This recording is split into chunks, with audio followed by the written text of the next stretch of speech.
Chinese is easy. Like in father. Like in fall. Like in bird. Like in sea.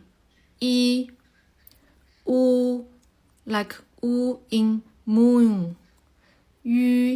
Here's no direct English comparison, but here, how to pronounce it. First, we need to pronounce E, and then pronounce U, and becomes Yu. Pronounce these two quickly. Sounds like I, like I in mine.